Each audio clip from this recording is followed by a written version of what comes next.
TPCSI fans, you want to revolutionize your sports investing habits? Allow me to tell you about WagerWire. WagerWire is an app that helps you become a superior bettor by allowing you to sync all your sports books and track all your bets in one place. See your current action, your betting history, and stats. You could also sign up for sports books and collect bonus offers. Follow them at WagerWire on X, as it's the best account on the platform. Head to App Store or Play Store now and search WagerWire and download the 2,000 years long, we will never settle. Hard days, no way, with a heavy metal. No time, no fail, won't stop here. Like a torch to a flame when it burns hot. We won't stop, come on, take me higher.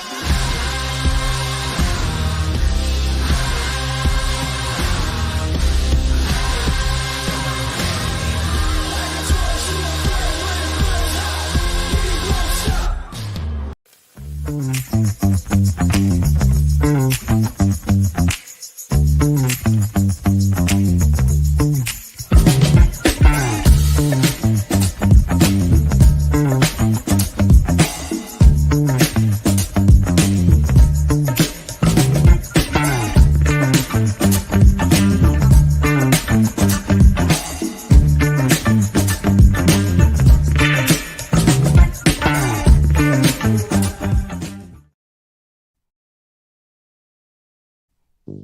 From the ECSI Sports Studios and the #1 sports investors in America,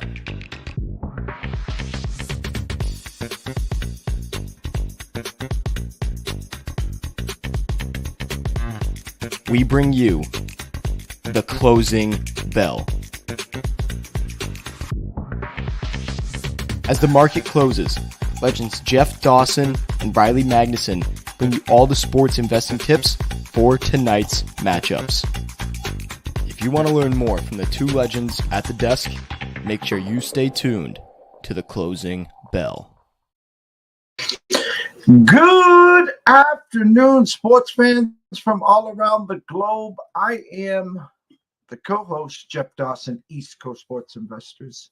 And it's that time of the afternoon or early evening for the closing bell, Wednesday, October 2nd, with none other than my wingman, Mr. Riley Magnuson, live from Chicago. Shout out to our proud sponsor and partnerships, of course. It's WagerWire. Head on over to Google Play, download that app. It's free, and let's have some fun. Viva Tequila Seltzer, CT Bets, Team Family, second to none. The East Coast is cuckoo for coconut. Go try one. And Terry Smith, Atlanta Steak and Seafood. Head on over to Facebook. Make sure you follow Terry. Also follow Atlanta Steak and Seafood. Jump on over to the website. When you're done with your order, punch in the word customer at the cash register, as I like to say, the promo code. Save 15% on anything over $199. Have a question? Reach out to Terry. I guarantee you he'll reach back. So without further ado, the co-star, Mr. Riley Magnuson. What's up, champ? What is up, my friend? Happy Wednesday afternoon. A little day two of some playoff baseball. We're getting some drama here in the late stages of this first game of the day. So enjoyed the full slate of yesterday's action and gearing up for what we got going on the rest of the evening, my friend. And obviously no football, no golf on, to talk about. But we got plenty of baseball. We got football tomorrow. So I'm sure we'll find some stuff to fill some time here today. Yeah, I guess you either love it or you hate it. Yeah, there is NHL playoffs where it goes 5, 6, 7, 8 minutes without a whistle. It's just up and down, nonstop. Every rush, you're on the edge of your seat. Playoff baseball is the same way, just in a different feeling. 162 games. So you get a guy on first, and then you go to the bathroom, you go make a sandwich, grab yourself a cold one, you come back, you don't care, Did he steal second? Did he score on a pass ball? In playoff baseball, every time it gets on first, you can hear the organ, you can hear the crowd. Yesterday, first 3 games, all dogs. The late game, the Braves. Here now, Houston, who's been in these situations forever. Yeah. Haven't heard a lot of Mattress Mac. Maybe this will put a muzzle on Trent here. But I talked about the Tigers. Mr. Lucky timestamped us in March saying Tigers going to the playoffs. Once you got a size school to start game one, anything can happen. They silenced them in game one. Now the pressure's all on the Astros. And you got guys on all day. You can't get that clutch hit like the Orioles. And all of a sudden, you let a team hang around, a team that believes, Riley, 5-2, Tigers, bottom of the eighth. Yeah, and I was going to say it's a belief. It's that momentum, obviously, that the Tigers have. I mean, you can have, obviously there's no 100-win teams this year, but we've had 100-win teams that just aren't playing well at the right time, and then they sputter in the first week of the playoffs. Not quite the case here, but Astros not quite as much firepower on the pitching staff this year. They are not no slouches by any stretch, but don't have the horses that they've had. But at the end of the day, at some point these playoff runs come to an end. And again, does that mean their reign of consistency is over? No, they could bounce back and be back in this thing next year and be a World Series champ. But the point is, at some point you're going to get some fatigue and. The wheels will fall off eventually. So I know the majority of the baseball world is rooting for the Tigers. I was going to say even rival, unless you're a rival team of the Tigers, but my fan base is a rival of the Tigers, and I'm still rooting for the Tigers against this Astros team tonight. So or this series, and probably going on into next week, depending on, I actually don't know who they'd play if they advance, but point is, everyone's rooting for this Tigers team, and we're pretty dang close to getting them into the next round here. If you're not rooting for the Tigers, shame on you. I had talked last night on Sports Grid with Scott Wetzel and Dave Sharapin. We had talked the last couple of weeks. I've been on Tuesday or Wednesday nights with them when I was, pumping up the Tigers. And I said my dream matchup was taking us back to the 80s with the Tigers, Sparky Anderson, Ron LaFleur, when they had that juggernaut in 84. And let's bring in the Padres, with Dave Winfield, with Ozzie Smith.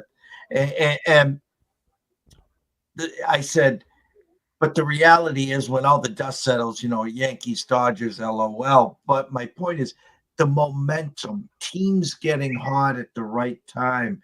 Obviously, in the American League, it's the Tigers. The Royals were a staple for most of the year there. And then you go, obviously, to the National League. How about the Mets? I mean, here we remember me in June, fire sale, sell Diaz, sell Alonso, and here they come and they boat race the Brewers. Here's something's crazy. After game one, how the odds flipped, Riley. Kansas City goes from plus 140 to minus 205. Detroit went from plus 145 to minus 175. Mets from plus 100 to minus 290. And then the only favorite that won, the Padres, from minus 195 to minus 420. No, it's drastic. That's what you get in these best of three, because now all these teams that won yesterday are one game away from moving on. So I like this format better than the one and done for the wild card, a heck of a lot better. But you still have some teams that were grinded and were very good for 90-plus wins or close to it, or great teams that could be done in the blink of an eye. 2 days, 3 days tops if they get bounced here. I mean, the Brewers. I mean, we've talked about the Brewers. I think they've kind of accepted their idea. Obviously, they're not done yet. You're not putting a fork in them yet. But a team that is just going to have this sustained regular season success, but don't quite have the firepower in October. We've seen it now for a handful of years in a row. Their entire history, obviously, they've never had a deep in a long time. And that's no knock on them. But, it's impressive what they've done. This year, with the resources they've had, they lose their manager, so not dead yet. But obviously, they've been a team that nobody's really believing in, and now you get a red hot Mets team coming in. So obviously, got to jump out early to get some momentum back on their side of things. Otherwise, that one could be a quick one as well. You used a good word, fatigue. Now, just off the top of my head, I'm not the inside guy for the Astros. Verlander was kept off the this roster here for this series. I know Bregman will be a free agent. He's linked to the Red Sox. Teams that have been knocking on the door, teams constantly in the AL championship, in the World Series. Altuve getting a little long in the tooth. Their starting pitching has not been as great as it has in the past. I'm just talking off the cuff here that they don't come back and tie and then obviously win the next game. Major shakeup. I mean, it's a team that's been there. Baseball's hard when you've got focal points. Kyle Tucker hurt most of the year. Alvarez nicked up. I mean, they're a great team on paper, but that starting pitching, Valdez, Brown. What's your thoughts of the makeup of the Astros? And if you were GM, where would you be tinkering? Right, I think something gets shook up. Whether that's what direction that goes, I don't know. I mean, because they at least have a good base level of like you said. What was it? Altuve as like you said, he's getting long in the tooth. Let me check. 34 years old. Going to be turned 35 next season. So honestly, he's obviously been around for a while, but older than you might expect.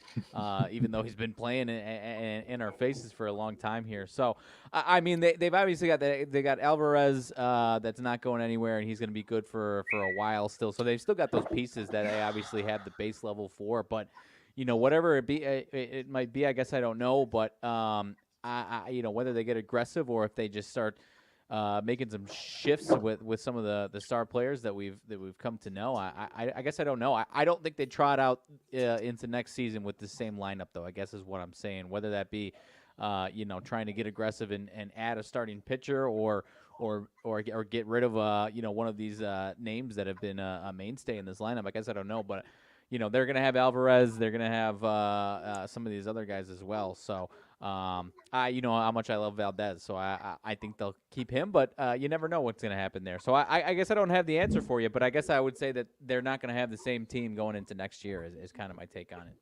More surprised with yesterday's results on the Royals or the Mets?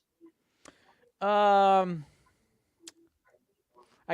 was gonna say I'm not surprised on the Mets because like we were talking. I mean, this Brewers team doesn't. They're a really really good organization. I'm jealous of how well run their organization has become at this point, but they just don't quite have the firepower. So I guess I'll say more surprised on the Royals. Orioles. I mean, a shutout coming into a point where they're now at you get 8 innings of great ball from Corbin Burns, and you can't win that one. That's the recipe where you find yourself on these quick exits. And they're obviously at a point, they're still a young, fun team that we expect to be around for a while. But coming from a team, and again, a different situation that the wheels fell off completely. But that White Sox team, we looked at a team a few years ago as a team that was going to be around for a while. And it's two playoff entries and then a quick mudslide after that. So not saying that's happening with the Orioles, but these chances don't come around as often as especially for some of these non-Yankees, Dodgers teams here. Again, I think they'll be around for a while and they'll have some good chances. But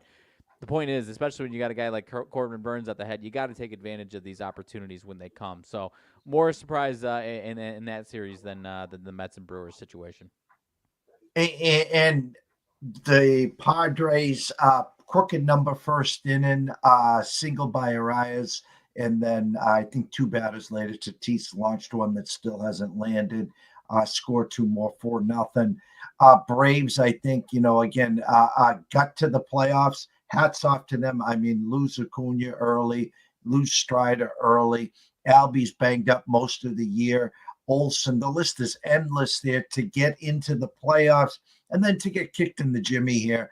Sale not available on Monday, which they eventually didn't need, but basically not put on the roster for this. Had to fly cross country.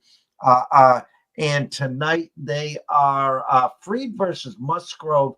Kind of a short money number, money actually coming in on Atlanta right now. At the Circa, opened at -120, the Padres.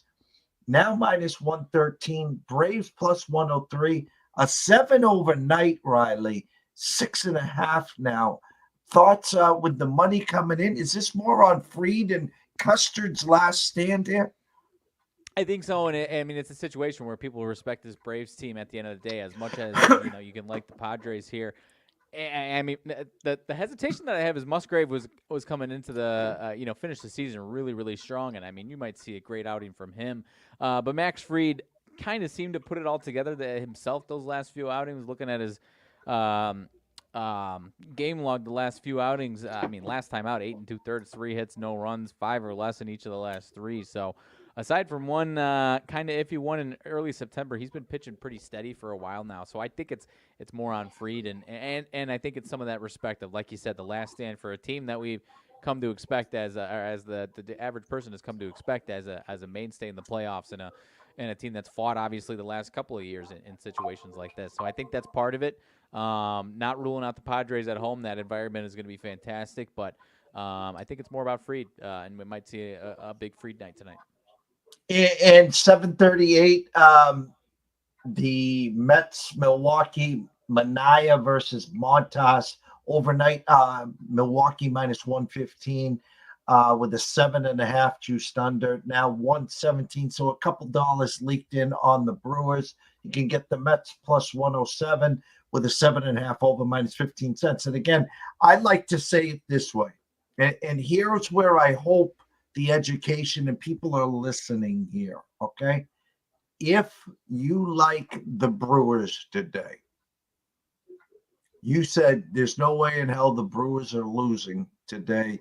They're going to force a game 3. Because of the 4 games, MLB's praying 2 of these get to at least game 3 on Thursday. My point is, the series price right now as we speak, the Brewers are plus 245 and the Mets are minus 290.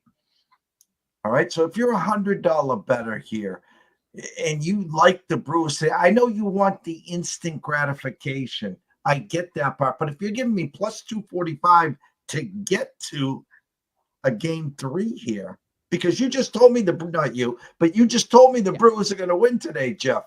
Well, if you're $100 better and you want to make sure you get the instant gratification, put $75 on the Brewers today, and that other $25, put them to win the series because it's going to be a coin flip. Maybe the Mets a short favorite, maybe the Brewers. My point is they're giving you plus 245 to win the next 2 games, Riley.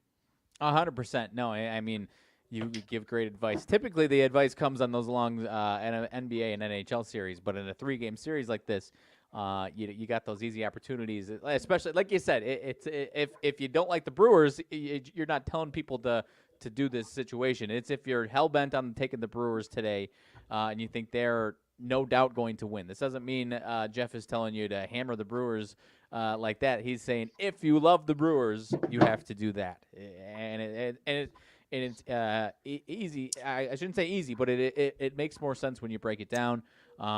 Because, like you said, these series, especially the odds flip, especially after you get one team. I mean, if the Brewers win going away tonight, then they might be favored in Game 3 with that momentum. So, and you can get some plus money on the other side there. So I like it, my friend. As far as that game, that one, I don't know what to make of it. Just as far as my own thoughts there, you've got 2 guys. Montas last time out was against the Mets, 4 innings, 2 hits, 2 runs. Manaea, same thing against the Brewers, 3 2/3, 7 hits. Boatload of runs there. So, I always have a weird situation with a pitcher seeing the exact same team in the next time out. So typically I stay away from those in a regular season situation. A little different, obviously, with playoffs. But I like the Brewers to play some better pitching and defense today and keep, at the very least, I don't know if their bats show up today, but I think they hold the Mets bats down a little bit today is kind of what I'm feeling on my side of things. On the team total side, hold on one second. Let me click the screen. Royals just had first and third. Again, I talked for weeks and weeks and weeks about leaking oil, clutch hitting, and the tighter the game gets, the harder you hold the bat, the more pressure you feel. And again, the Royals scored 1 in the first, an opportunity to break this open and really put the Orioles on the back of the heels. Again, they don't score. They are now bottom of the ninth, 5-2 on Houston's last stand here.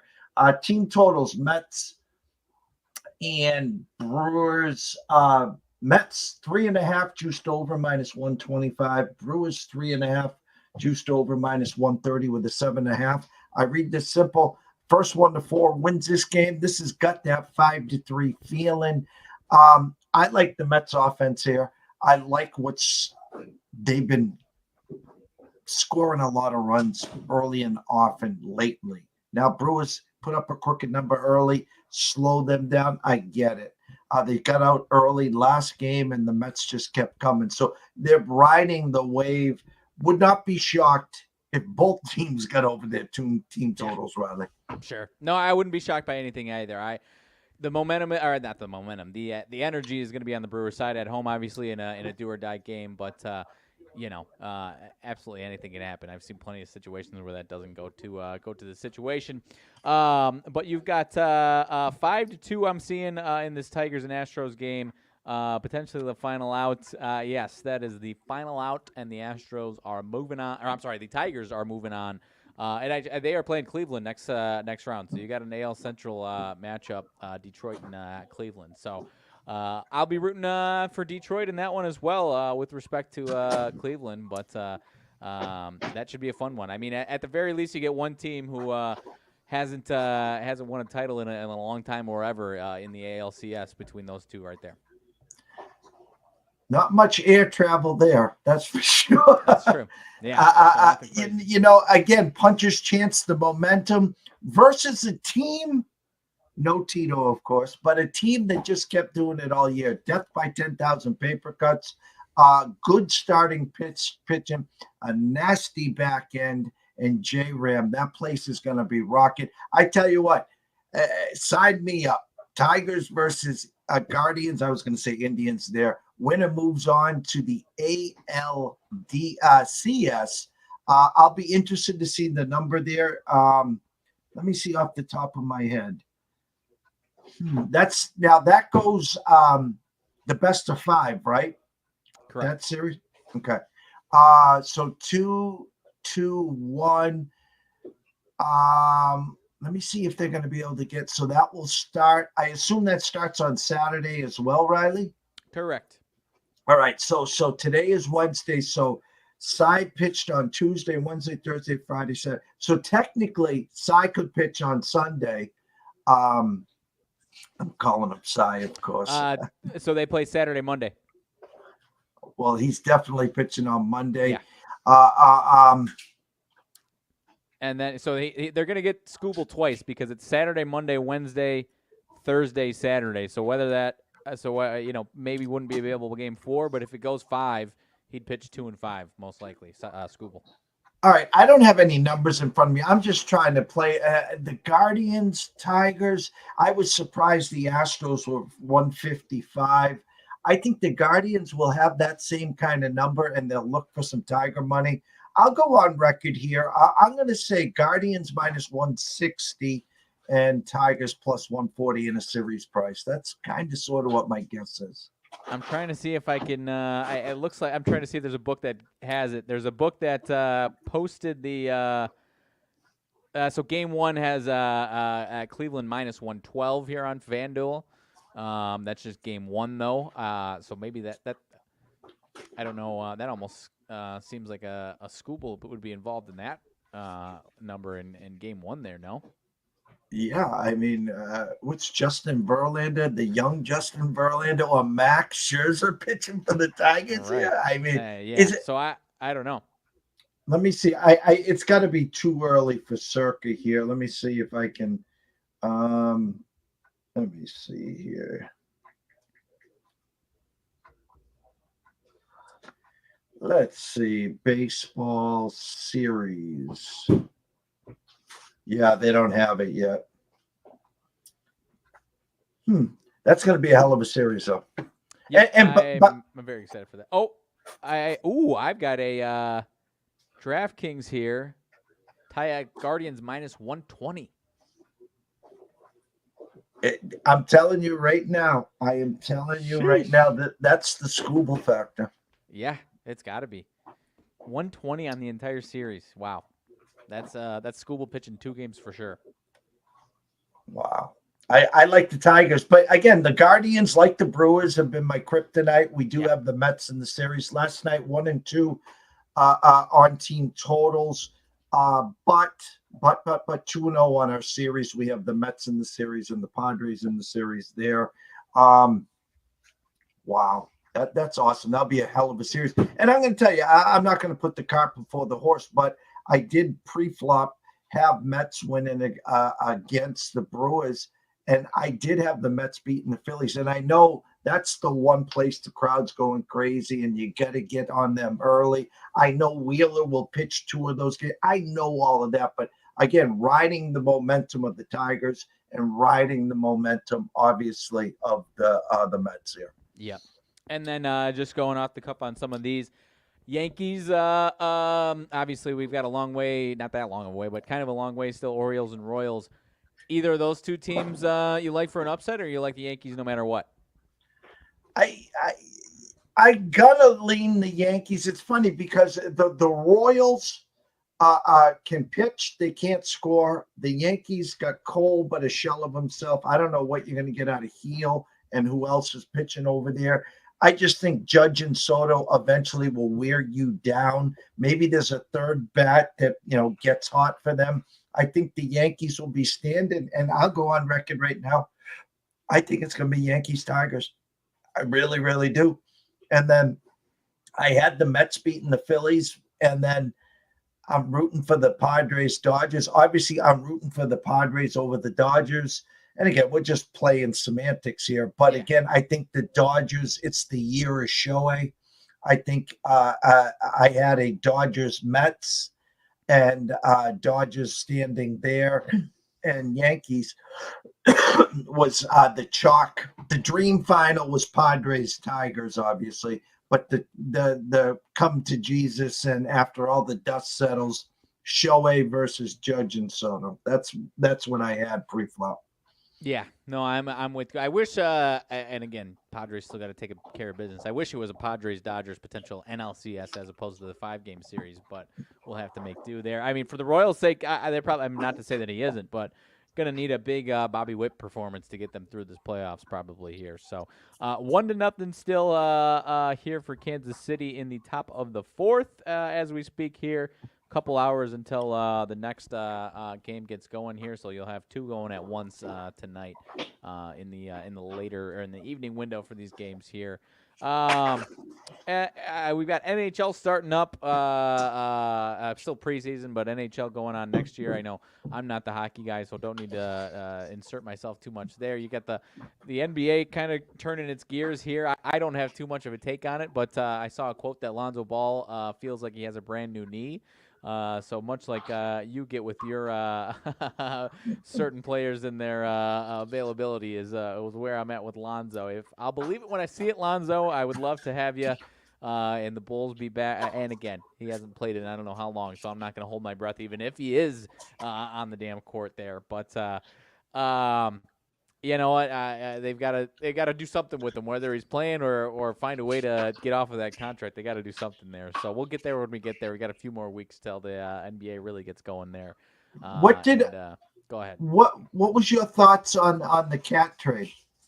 Oh, that's right. That one kind of snuck by over the weekend. I didn't forget about it, but I kind of kept forgetting to talk about it a little bit there. I think it's a move that the Knicks had to do something like that. I like Karl Anthony Towns. I think the questions of his toughness and tenacity are fair, but if any place is going to bring it out of him, maybe it is New York there. So I think they had to do something in the Knicks to shake things up to potentially go to that next level. You know, does this really change them that much? You know, that's to be seen. But I think. You know, I think the Wolves on their end of things are obviously leaning into Anthony Edwards and letting him run the ship. And you know, if Anthony Edwards was hell-bent on them keeping Karl Anthony Towns around, then Karl Anthony Towns would probably still be in town for the Timberwolves there is kind of my take on that. So I don't know who, you know, I think it's worth a try on both sides of things. I don't know if that makes the Wolves better or not, or if that's more of a, you know, we just want to do right by Anthony Edwards. If maybe I'm talking too far and speculating on that, but Karl Anthony Towns has kind of been a lightning rod of takes as far as how much his teammates actually like him and enjoy having him in the building. So I'm curious to see. I think the Knicks had to do something. With all respect, they had to do something to try and get into that next level of the NBA and compete for a title. I don't think it's going to get them there, but I think they did have to try and do something there. And my 2 cents on that was, I've been wanting for years the Celtics to make a move for Cat. They never did. And when the trade came down, and this is just my take on it, I have no inside information. I don't have any moles in Minnesota or New York. I think it was Ant going to management and says, "Hey, I'm tired of the 1A here. This is my house. This is my show. It's time."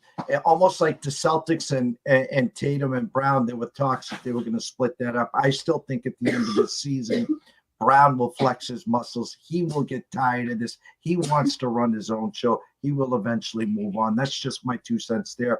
For the Knicks, I love the move because, I think it helps them not only in the Atlantic, but it helps them versus the Sixers with Embiid. It helps them versus the Bucks with Giannis, and obviously against the Celtics, who don't really have a true rim protector, and we know the health of the unicorn himself, Mr. Porzingis. So I think long-term for the Knicks, it's a win-win.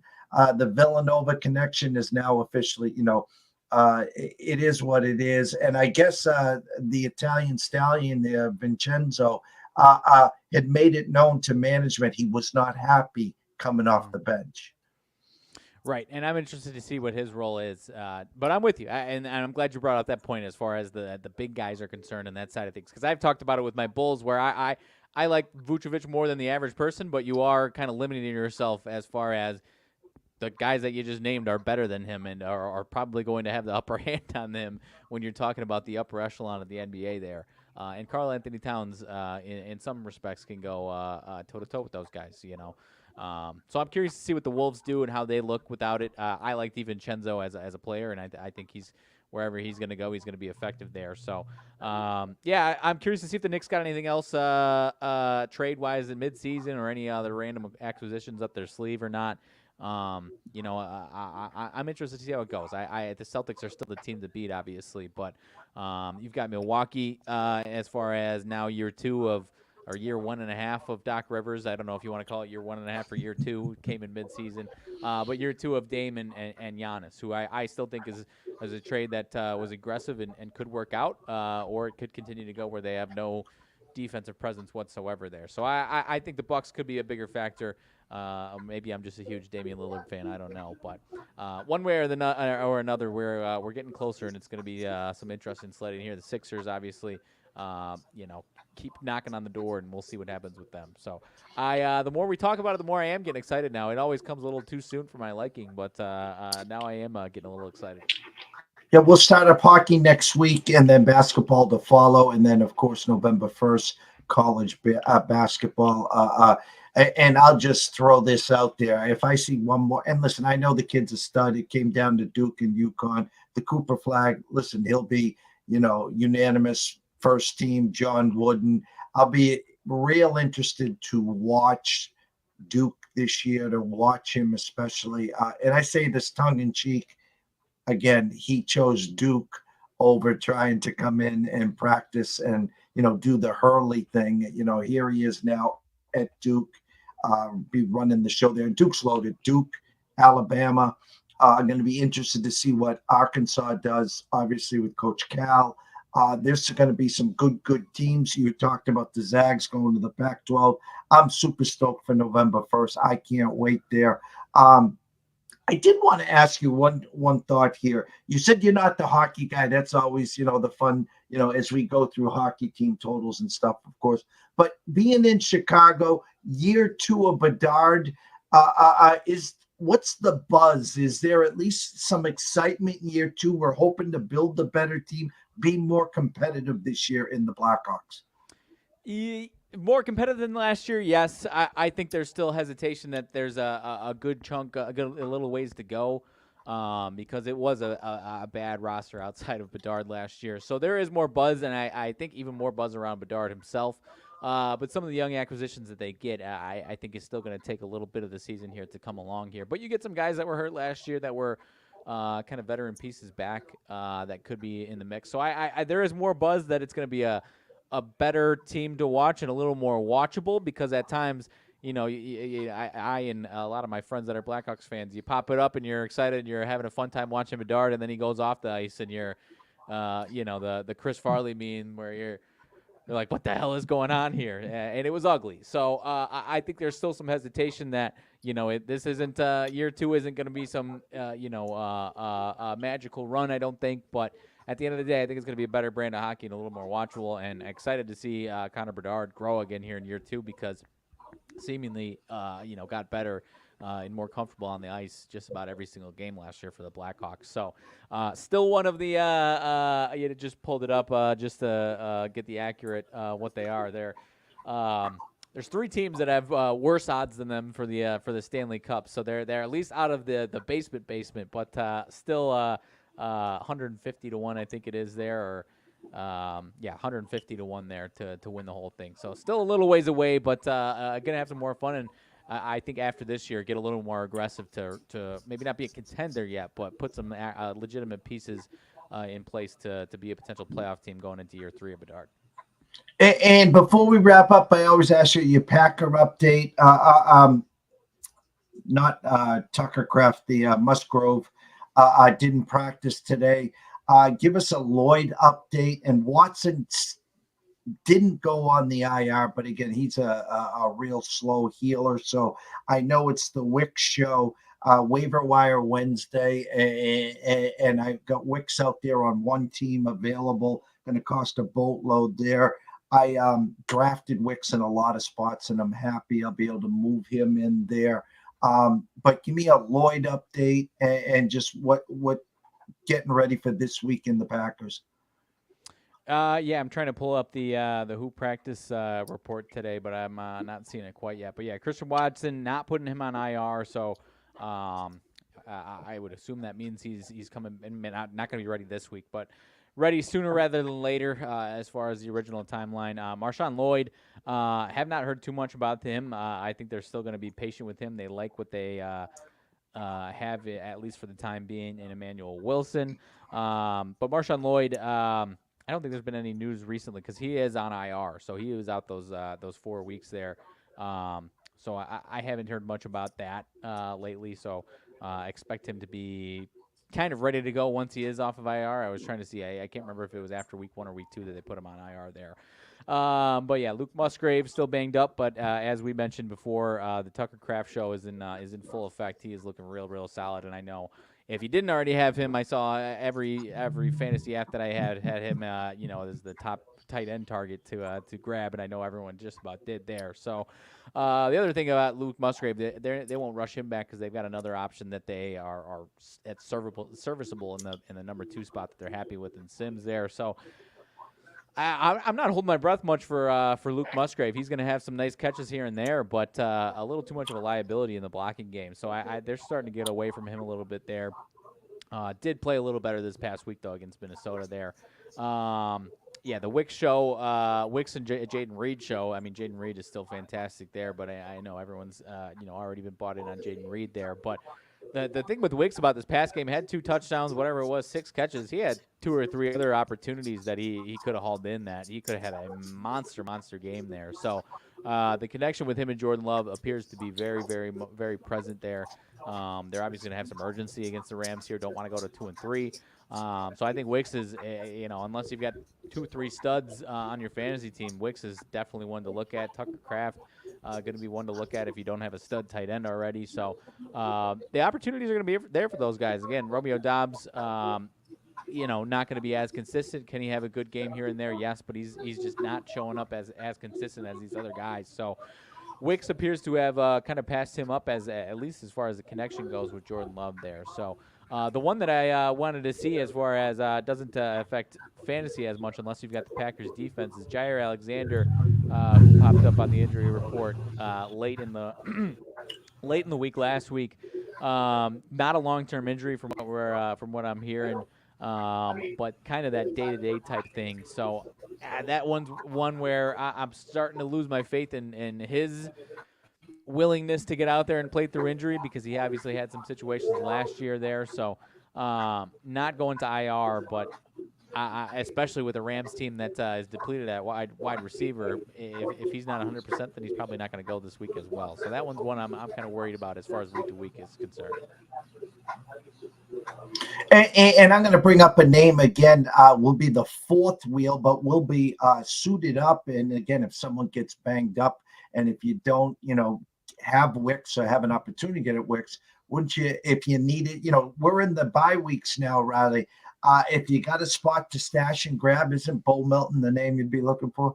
Yes, that is a great point, especially when you got guys that are banged up. And I mean, only one catch this past week, but they've tried to find some ways at times. They had a couple carries a couple weeks ago as well. So a guy that they like, and if it wasn't for Wicks and it wasn't for how deep they have their wide receiver room, he'd be playing a role in a lot of the majority of the team's offense, at least as third guy in a lot of situations there. So, no, that's a great point. And like you said, if injuries continue to happen and guys drop out, and you got deep leagues, or like you said, you got bye weeks, that's one guy to maybe stash if you're just looking for some random addition to stash on your team. That one might not be random, and he could be a factor in the future there. Even their guy behind them, Malik Heath, showed up a little bit this past week. They like him as well. So, yeah, just names to watch out for if the Packers really get depleted at their top guys. They've got 6 guys that are NFL, caliber players here that can step in and do the job. So, just guys to watch out for if you're desperate there for sure. Closing thoughts. Closing thoughts are keeping this one under 45 minutes. I guess only baseball on the docket tonight, but we had some good conversations, my friend. UFC this weekend. Don't need to drop down too much right now, but you've got some pay-per-view fights this weekend that are going to be worth watching. That'll be exciting to talk about and watch. And I'm going to interject because our guy's fighting, Mr. Badman himself, Pereira. Yeah. Now, I've seen some tape on this Roundtree. Man, he looks like a bad man, but Pereira's like 4-1. Is he worth the price here? Or, I mean, you try to tell me Roundtree doesn't have, quote unquote, a striker's chance here? He does have a striker's chance. That is, I'm going to pull up his odds to win by knockout, Roundtree, because if he's winning, that is the only way it's going to get done, because he is a bad man, but his roster of guys he's been fighting, he's been picking and choosing his fights pretty well, to where he hasn't fought the murderer's row, if you will. Here, this will be by far the toughest fight that he's had. I'm trying to pull up that knockout pop there, but I mean, Pereira is, unless you're a fully well-rounded fighter, it's a striker's chance, but it's you gotta hope that you connect on that one once here, because Pereira is another level of bad man here. But to your point, Roundtree is no slouch. I mean, he's a UFC fighter. He gets paid to do this as well. 5-1 plus 500 to win by knockout for Roundtree, compared to the full fight price of 380 there. So if he's getting it done, that's how he's going to get it done. To win by decision is 16-1 plus 1600 for Roundtree there. So a 5-round fight, it's going to be tough to beat Pereira, man. Unless you're one of the truly, you got to be an all-time great. He's an all-time great at this point. The only guy he's lost to is another all-time great, Adesanya. Prochaska's put up some good battles, and he's a nasty, nasty man as well. So I think the price is pretty fair, and Roundtree is he hasn't lost in a few years, but like I said, he hasn't really fought a murderer's row of no scrubs, but hasn't fought a murderer's row by any means. Later on, let me see, tomorrow at 11 a.m., Paul Stone is sick. We're wishing him nothing but the best. We're going to give Paul the week off. And we're bringing in Andy Powers, who is the color man for BC Hockey, who is number 2 in the country, lost in the championship game last year, and number 1 in Hockey East this year. Going to talk to him about BC, his thoughts. Bring back that championship game, which BC was minus 200 to win, and lost in the championship in the Frozen Four last year there. And we're going to talk some Swayman and the Bruins and his thoughts in the NHL. Myself and Lou, Fight Night Fortunes, will be back at 3 o'clock. Then me and Riley will be back at 5 o'clock. And then on Friday, 11 a.m., NCAA Insiders with Matt Grissom and Quentin Mills. And then Ron Marmolevsky will be in at 5 o'clock. He is traveling, but we're going to fit in the show there at 5 o'clock. I will be on Andrew's show at some point during the day on Friday there. If all the teams that won yesterday win today, there will be no baseball tomorrow. And I assume Scott Webb will be back Friday afternoon, but we'll keep an eye on that. So busy stuff ahead. NFL Friday night, Thursday night tomorrow. Atlanta hosting Tampa. So Baker Mayfield versus Kirk Cousins there. Atlanta a 1.5-point favorite. And then I want to talk to Riley. We have the Sam Darnold revenge game this week as Minnesota is hosting the Jets. And then also we have our first London game of the year. So NFL at 9:30 Sunday morning. It's funny because back in the day, I used to have a house full for the 1 o'clock, the 4 o'clock, and I'd have some stragglers hanging around for the 8 o'clock game. And then at halftime, I'd be like, all right, guys, shut the light off. I'm going to bed. And now they've all gotten older. But there used to be knocking on the door at 8:30 to get ready, make breakfast for the 9:30 kicker. That don't happen here at the Dawson household anymore. Yeah. I'll be sleeping in and watching that one from the comfort of my bed. At least the first half of that one, most likely. Shout out to everyone watching and listening. Mr. Berry, as always, we can't thank you enough here.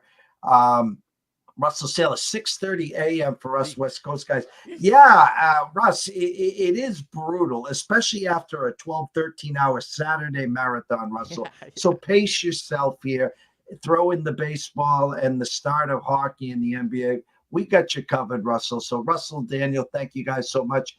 Standing room only, guys. Anyone that hasn't subscribed, head on over to YouTube at East Coast Sports Investors. Subscribe. It's free. Tell a friend. We can't do it without you. So for myself, Jeff Dawson at EC Sports Investor, one and only Riley Magnuson at Riley_Magnuson, the one. We wish everyone a blessed day. Top of the fifth. Kansas City 1, Baltimore nothing. On deck, Mets of Milwaukee and Atlanta Padres. Guys, have a night. Gals, have a night, and see you soon.